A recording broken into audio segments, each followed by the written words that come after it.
années 90, j'étais sur Avignon, je travaillais en ZEP dans 5 écoles primaires et maternelles. Les instituteurs ont passé 3 années à me demander des choses introuvables, dont un belle histoire qu'une institut avait lue à ses filles quand elles étaient petites, sur les étapes du sommeil. J'ai mis 3 ans à le trouver. Laurent et la fleur de nuit, numéro 32 de Belles Histoires. Donc j'ai passé ces 3 années-là à sillonner les bibliothèques des enfants, des amis, des copains, des copines, pour essayer de trouver les réponses à toutes leurs questions. Bon, au bout de 3 ans, je me suis dit qu'il fallait faire quelque chose. Je me suis renseignée à travers la France, à commencer par la Bibliothèque nationale, pour savoir qui avait pu faire ce travail-là. Il n'y a que le CRDP de Poitiers qui se soit penché sur ce problème-là à cette époque-là, mais de façon complètement anarchique et incomplète. À savoir qu'il présentait Je bouquine, qui est là-haut, à partir du numéro 31. Pourquoi le numéro 31? Dommage. Donc voilà. Donc j'ai essayé d'être exhaustive au début de ma démarche et de couvrir tout ce qui était petite enfance, jeunesse, adolescence. C'est-à-dire en démarrant de Poppy, Picotti, Abricot, tous éditeurs confondus. Et puis les instituts, les libraires même à Montpellier m'ont dit que certaines réponses à certaines questions se trouvaient dans la presse que je n'avais pas intégrée. Donc j'ai commencé à élargir le panel des revues en intégrant Terre Sauvage. Parce que Terre Sauvage, avec l'avantage d'être un mensuel, donc mis à jour régulièrement, donnait par exemple des données chiffrées sur le Vaucluse ou sur l'Hérault, qu'il n'y avait pas dans les bouquins qui dataient de quelques années. Donc petit à petit, j'ai élaboré des listes de tout ce que je pouvais avoir ou ne pas avoir, de façon à monter des collections qui soient complètes.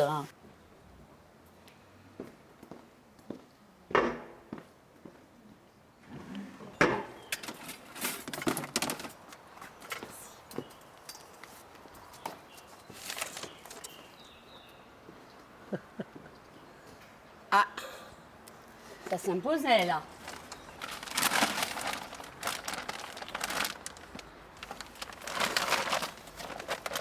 Alors voilà, là je commence le tri.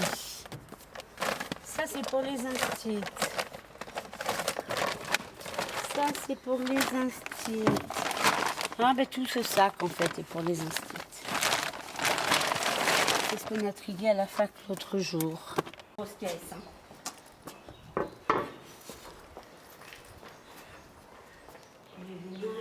Et puis j'ai commencé à exploiter ce fond avec les tout petits, puisque je suis à l'aise avec les tout petits, avec Bambi, Picotti, Poppy, en me rendant compte au fur et à mesure de ma démarche qu'il y avait un plus à ces revues-là, c'est les dossiers des papas et des mamans, ce qu'ils appellent le dossier parent.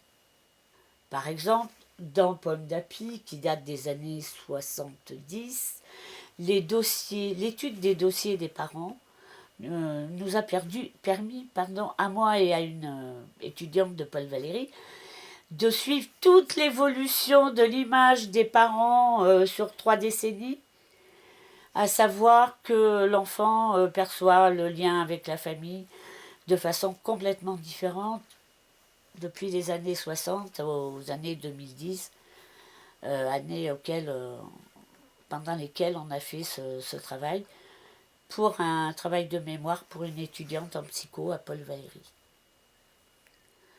Donc voilà, à partir de là, eh bien, j'ai appris à connaître les revues que je méconnaissais, même si je pensais bien les connaître.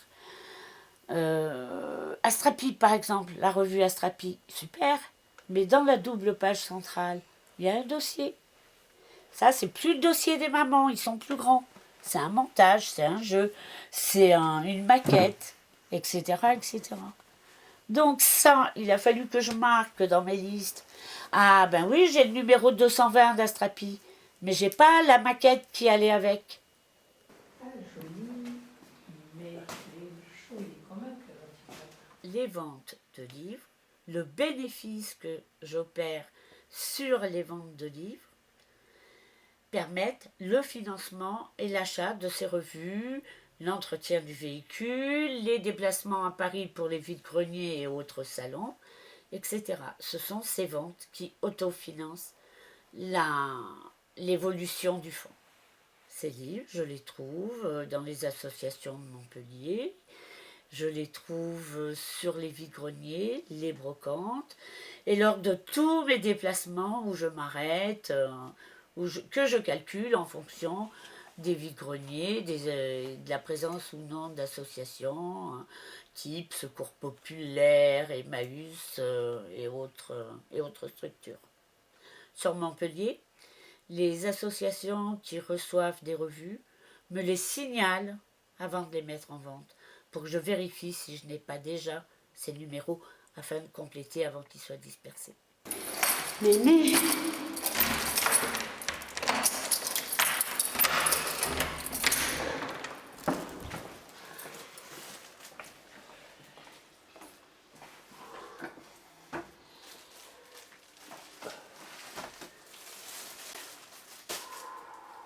voici ce que d'aucuns appellent ma Bible, qui sont des listes de ce que j'ai, de ce qui me manque, des listings des hors-séries, puisque problème sur la numérotation des hors-séries.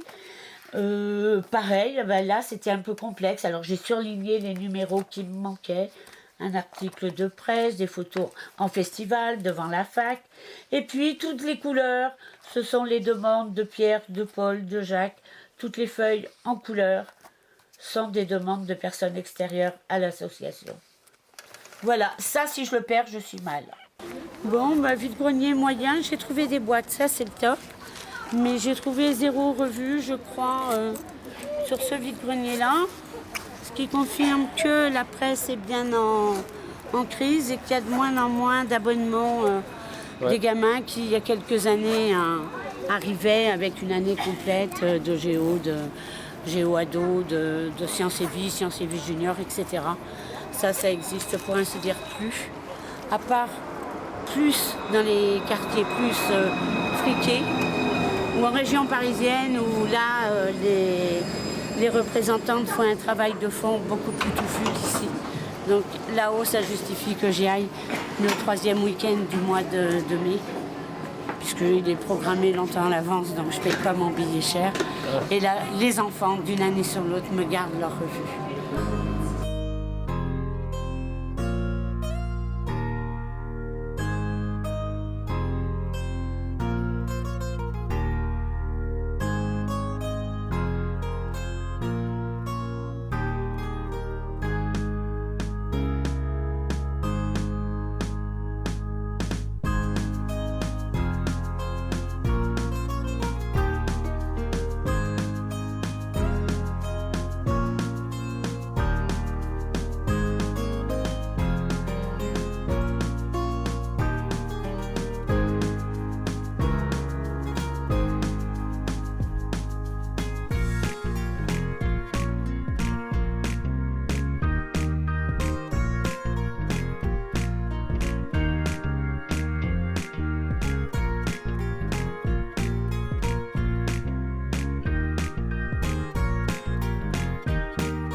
Ça, ce sont des ouvrages qui vont être très difficiles à archiver, parce que les boîtes font le format de la revue et le petit découpage ou le jeu qui sont dedans, là, est facile à intégrer, il ne dépasse pas. Mais là, ça dépasse, ça va être très pratique, ça sortira de la boîte. Donc, problème de mise en valeur du fond, que ce soit pour ces choses-là qui sont plus grandes, ou que ce soit pour les hors-séries d'été, pour les vacances, et des fois pour les vacances de Noël, ça ne va pas rentrer dans une boîte qui fera une année, parce que ce sera trop gros. Donc je suis obligée de les stocker à côté, de façon à pouvoir fermer les boîtes qui sont faites pour 6 mois ou pour 1 an. Mais quelles boîtes? Sont pour celles-ci des boîtes qui viennent de chez un éditeur, qui me les envoie quand elles ont des petits défauts, qui me les envoie gracieusement. Archéologie, en l'occurrence. Et que j'habille dessus, dessous, par-dessus et en façade, de façon à créer une harmonie et surtout de façon à ce que n'importe quel enfant, non, même non lecteur, puisse repérer la revue parmi la forêt, j'allais dire, d'étagères qui contiennent toutes ces revues. À l'heure d'aujourd'hui, à peu près 120 000 revues en 20 ans, avec, en gros, j'ai fait le calcul ces dernières années, une évolution de 1000 numéros par an. 1000 numéros parce que beaucoup de journaux comme celui-ci, Petit Quotidien, qui a un grand frère, Mon Quotidien, qui a un autre frère aîné, L'Actu, et qui sont 6 numéros par semaine. Donc 6 numéros par semaine, ça demande des reliures autres que ça, et qui font beaucoup de revues chaque année, puisque 250 numéros par an pour chacune des trois. Déjà ça. Et puis c'est très vite posé le problème des hors-séries. Parce que le même éditeur n'hésite pas du tout à appeler le premier hors-série de Okapi numéro 1, hors-série numéro 1. Mais 5 ans après, nouvelle rédaction, hors-série numéro 1 à Okapi.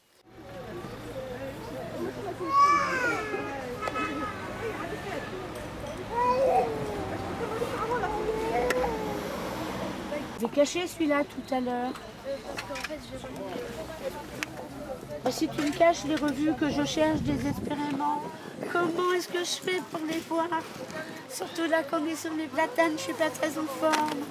Alors je regarde, parce que moi je travaille sur les revues pour les enfants. Alors je regarde si le numéro 9 de Julie Kocheski, je l'ai. Ma liste n'est pas du bon côté. Julie Kocheski, raté, je l'ai. Ça pour moi c'est une manne, je les ai trouvées vides. J'ai grondé les 2 dames parce qu'ils étaient vides, mais pour moi ça me rend bien service. Et combien tu les as achetés? Ils sont déjà marqués Terre Sauvage et il m'en manque. Et je les ai payés 50 centimes les 2, royalement. Il s'est très vite posé le problème de stockage, de mise en valeur de toutes ces revues et de l'accès, puisque l'objectif quand même, c'est de pouvoir accéder à n'importe quel numéro. J'ai fait en sorte que dans les 30 secondes qui suivent la demande, je puisse avoir le numéro demandé en main. Ça a demandé beaucoup de travail, d'investissement, de mois de vacances qui sont utilisés uniquement pour faire la mise en valeur et la signalétique de toutes ces revues. Pourquoi la presse? Aussi parce que c'est le parent pauvre de l'édition, que dans les bibliothèques, au bout de quelques mois, d'1 an, 2 ans, on pilonne, on jette, on supprime tous ces abonnements et qu'à terme, eh bien, on ne sait plus ce qu'il y a dedans. Toutes les revues qui sont en haut, là, oui. BT, la pédagogie, les juniors, c'est les revues mortes qu'on a déménagées l'été dernier. et qui sont arrivées là, tout en hauteur, de façon à ce que s'il y a une inondation, elles soient protégées. Et qu'est-ce que ça veut dire revue morte? Celles qui ne paraissent plus. Ah oui, quoi, un nombre Il y en a, de... voilà. Là, de ce côté, et là, des encore plus anciennes, qui aussi sont mortes Et pas enterré. Et de fil en aiguille, donc, on a créé cette association avec des amis, dont une conteuse, pour légaliser ma démarche et pouvoir proposer des livres comme on l'a fait aujourd'hui à des enseignants pour ce qui est de l'université Paul Valéry où je travaille et où régulièrement je vais à l'avance des étudiants pour leur proposer des livres à moindre coût.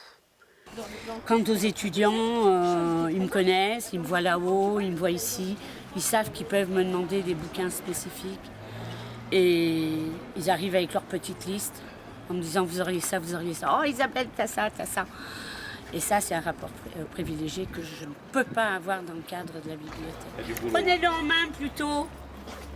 On repassera tout à l'heure, vous êtes là tout l'après-midi. Oh, jusqu'à ce que l'humidité arrive sur mes livres, à ce moment-là, je plie. Contrainte et forcée. C'est quoi hein? Comment trouver l'âme sœur et la garder? Et la garder. Ah bah Raymond, tiens. Je sens de l'ironie dans vos propos, les filles. Cette collection-là, j'en ai une pleine caisse. À la maison, et samedi, je fais une vente. Est-ce que vous voulez mes coordonnées et l'itinéraire pour y aller? Samedi, je peux voir, mais Non. non, mais je vais regarder là. Vous aurez mes coordonnées. Ici, on a quand même beaucoup d'étudiants étrangers. Donc, l'outil de référence pour les étrangers, quel que soit l'enseignant à l'institut d'études Le Becherel du que tout le monde a eu en main une fois ouais, dans sa vie. aux étrangers, c'est le Becherel. Ils ne veulent pas d'autres grammaire, tous les profs, Ah, c'est d'accord. Becherel. Donc, à la rentrée universitaire en septembre-octobre, j'en vends des caisses. Ça se vend par caisse. Les Mitterrand, les Lagarde et Michard, ça c'est les ouvrages de référence que je vends en caisse complète. J'ai envisagé une mort à plus ou moins long terme et léguer ce fonds à la structure à trouver. Qui voudra bien l'exploiter, la mettre en valeur et à disposition d'un public potentiel. De façon à ce que tout ce travail de toutes ces années ne soit pas dispersé par des personnes qui n'auraient aucune conscience de sa valeur, tant historique qu'actuelle, etc. En principe, j'essaye de faire à main droite, dans un sens. C'est-à-dire que quand je retourne, je suis toujours à main droite, je vois mieux. Ah oui. Mais quand j'ai le temps, quand il n'y a pas 10 vides-greniers dans la matinée, j'essaye de tracer. D'accord. Quand j'ai le temps, je les refais dans l'autre sens. Ok. Et effectivement, il arrive que je vois des choses que je n'avais pas vues à la nuit.